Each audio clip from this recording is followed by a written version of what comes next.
Oke, jadi Assalamualaikum warahmatullahi wabarakatuh. Sebelumnya perkenalkan nama saya Naila Rahma Alfiana Nugroho dengan NIM G00251146 dari kelompok B2. Jadi di sini mau sedikit menjelaskan tentang anatomi trunkus encephalitis, kemudian ada nervi cranialis dan circulus anteriosus wilisi. Oke, lanjut ya.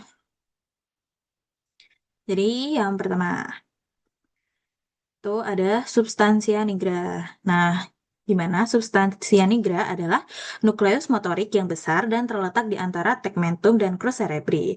Kemudian warnanya yang gelap adalah akibat pigmen melanin yang terkandung di dalam badan sel saraf. Kemudian substansia nigra ini merupakan komponen penting pada sistem motorik ekstrapiramidal dan memiliki hubungan dengan ganglia basalis, terdiri atas pars compacta dan pars reticularis. Jadi yang bagian substansia nigra itu yang di sini. Nah, tadi sempat disinggung kenapa dia warnanya gelap itu karena eh, di dalam ini tuh ada pigmen melanin yang terkandung. Nah, yang warna gelap ini tuh termasuk pars apa tuh ada di selanjutnya. Nah, ini jadi tadi kan ada dua pars, ada pars compacta dan pars reticularis. Nah, untuk pars compacta eh, adalah bagian yang neuronnya itu berpigmen neuromelanin atau yang bagian gelap tadi. Nah, pigmen ini tuh hasil sampingan pembuatan dopamin. Dopamin itu berfungsi pada lintasan dopaminergic nigrostriatal.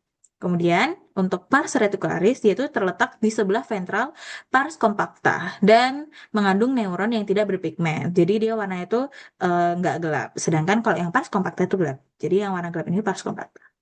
Nah, eh, gambarnya ini kan kayak gak asing, kayak mirip Mickey Mouse, di mana dia adalah mesencephalon potongan transversal pedunculus cerebri yang dibagi jadi crus cerebri dan tegmentum mesencephali gitu. Kemudian lanjut ada ganglia basalis. Ganglia basalis di mana? Yaitu yang di ini nih, di sini. Nah, ganglia basalis adalah kelompok substansia grisea atau nukleus yang terletak di sentral hemispherium cerebri atau di antara talamus dengan substansia alba hemispherium cerebri. Lanjut. Nah, ganglia basalis itu tersusun atas apa aja? Dia tuh tersusun dari nucleus caudatus, nucleus lentiformis, corpus nucleus amygdaloideum, sama claustrum. Nah, di nucleus caudatus dia itu berbentuk lengkung dengan caput di ujung anterior dan mengecil di posterior sebagai cauda. Nah, kaput caudatus itu melanjutkan diri ke dalam putamen dan di nucleus caudatus itu berakhir di kompleks amygdaloideum. Kemudian untuk nukleus lentiformis, dia tuh terdiri dari dua bagian, yaitu putamen atau di bagian lateral dan globus pallidus di bagian medial, yang dipisahkan oleh lamina medullaris externa. Kemudian pada korpus nukleus amygdaloideum, dia itu berhubungan dengan sistem limbik dan berhubungan erat dengan unkus pada gyrus hippokampi. Tapi kita nggak bahas yang bagian sistem limbiknya ya guys. Kemudian untuk claustrum, yaitu lamina grisea tipis di antara putamen dan insula. Next. Kemudian ini ada truncus encephalitis. Dia itu meliputi dari mesencephalon, pons, dan medula oblongata. Ini, segaris. Lanjut. Nah, kemudian tadi di sini tuh disinggung tentang circulus anteriosus wilisi, di mana dia itu apa ya kayak peredaran darah, aliran darah. Terus katanya, kenapa kok Wilisi? Karena mungkin penemunya itu namanya Wilisi. Jadi dipanggil Wilisi. Nah, dia itu pertama-tama tuh ngalir dari ini, arteri vertebralis. Terus dia itu bakal gabung jadi satu yang disebut dengan arteri basilaris. Nah, nanti di arteri basilaris dia tuh akan bercabang tuh. Jadi si mm, bagian bawah ini tuh arteri posterior. Ya, pokoknya itu arteri posterior komunis bukan ya. Pokoknya posterior, kemudian nanti dia akan bercabang menjadi arteri. Oh, benar. Ya, arteri media, terus lanjut jadi arteri anterior.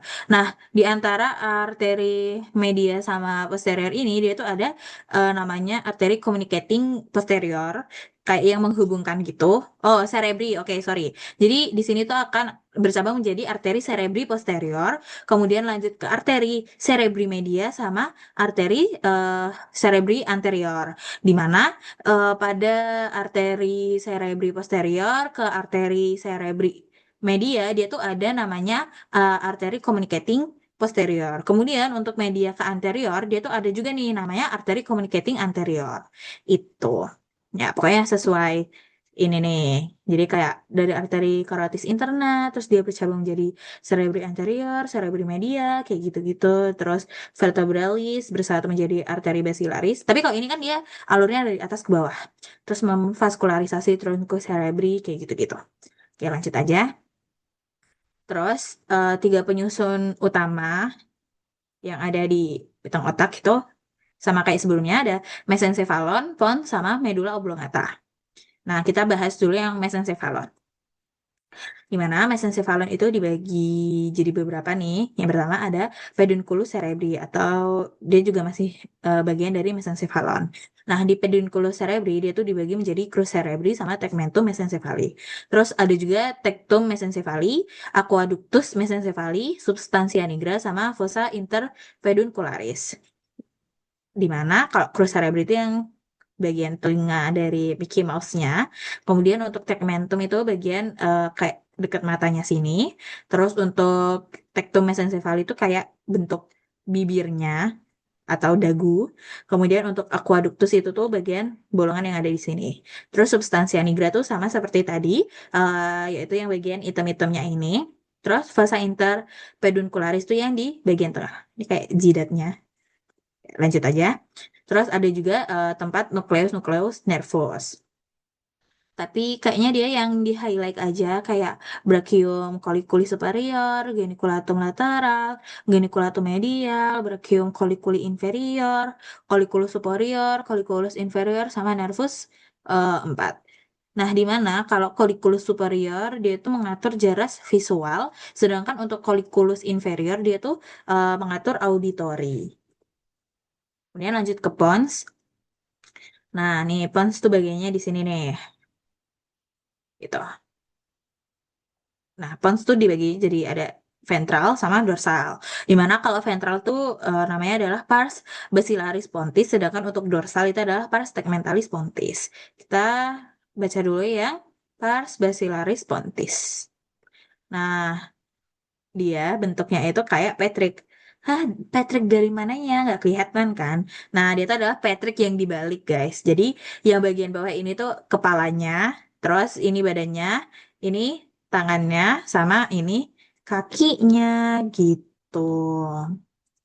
Tapi kita lanjut dulu aja. Nah, ini yang di bagian depan itu ada nervus-nervus yang keluar dari pons. Dia tuh ada nervus 4, 5, sorry, 5, 6, 7, 8. Di mana tempat-tempatnya itu ada di sini nih. Nih, 5, 6, 7, 8.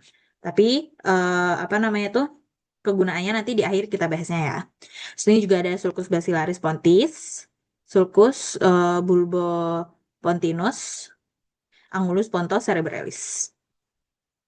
Kemudian lanjut ke pons yang bagian dorsal atau pars tegmentalis pontis. Nah, pars tegmentalis pontis itu tuh dibagi jadi, pokoknya dia tuh kayak piramida gitu.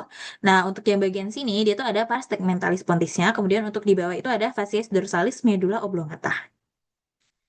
Kemudian, nah ini yang inti-intinya aja itu kayak ada sulcus-sulcusnya, ada sulcus medianus posterior, kemudian ada sulcus limitans, ada stria medullaris sama colliculus facialis. Hmm. Kemudian lanjut ke medulla oblongata. Nah, medulla oblongata itu dibagi jadi dua juga, ada bagian ventral sama dorsal.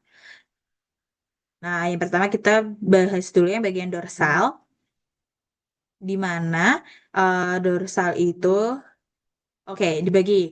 Dia tuh ada pusat vasomotor kardiorespi, yaitu di bagian trigonum nervi, nervus vagi dan trigonum nervus hypoglossy. Kemudian ada fasciculus cuneatus, di mana dia itu berfungsi untuk mengatur somatosensorik ekstremitas bagian atas. Jadi kayak tangan, kayak gitu-gitu. Kemudian ada fasciculus gracilis, yaitu dia mengatur somatosensorik ekstremitas bawah, kayak kaki dan lain-lain. Itu di mana aja sih nih yang fasciculus gracilis itu yang bagian sini nih untuk ekstremitas bawah, sedangkan untuk fasciculus cuneatus itu yang di sini, dia untuk sensoris ekstremitas atas. Lanjut. Terus ada nervus-nervus yang keluar. Eh, Kalau dari medula oblongata itu yang keluar tuh ada nervus 9, 10, 11 sama 12. Dimana kalau 9, 10, 11 dia itu berurutan kayak atas ke bawah gini. Sedangkan untuk 12-nya tuh dia lebih menonjol di depan. Nah, terus lanjut ada medula oblongata yang bagian ventral atau depan. Dia itu dibagi nih. Jadi ada di sini kita lihat dulu ada oliva, piramis, kemudian sulcus ventrolateral sama desu decussatio pyramidum. Di mana untuk oliva yaitu penonjolan karena pendesakan dari nukleus olivarius ya bagian inferior. Sedangkan untuk piramis adalah penonjolan karena pendesakan dari traktus piramis atau corticospinalis. Terus untuk sulcus ventrolateral atau anterolateral, dia itu diluati oleh nukleus nervivagus, sedangkan untuk decussatio pyramidum, dia itu memisahnya traktus pyramidum. Lanjut. Nah, tadi sempat dibahas kan kayak yang nervus-nervus yang keluar dari pons, yang keluar dari medula oblongata. Nah, ini nih. Jadi, cara ngafalinnya, ini udah di-highlight ya, guys. Jadi, untuk yang abu-abu, nih, dua ini, dia itu nervus yang keluar dari cerebrum. Kemudian, untuk yang hijau, dia itu nervus yang keluar dari mesencephalon. Terus, untuk yang biru itu keluar dari pons, sedangkan yang oranye itu dari medula oblongata. Nah, kalau yang keluar dari cerebrum apa aja nih? Dia tuh ada nervus 1 dan nervus 2 atau nervus olfactorius dan nervus opticus. Terus tempat keluarnya itu ada di bulbus olfactorius buat yang nervus 1, terus buat yang nervus 2 itu ada di chiasma opticum. Ya, pokoknya sama deh. Tinggal dihafalin aja dia tuh urut. Ingat-ingatannya itu 2 2 4 4. Ya, gitu. Oke, lanjut. Sudah. Terima kasih.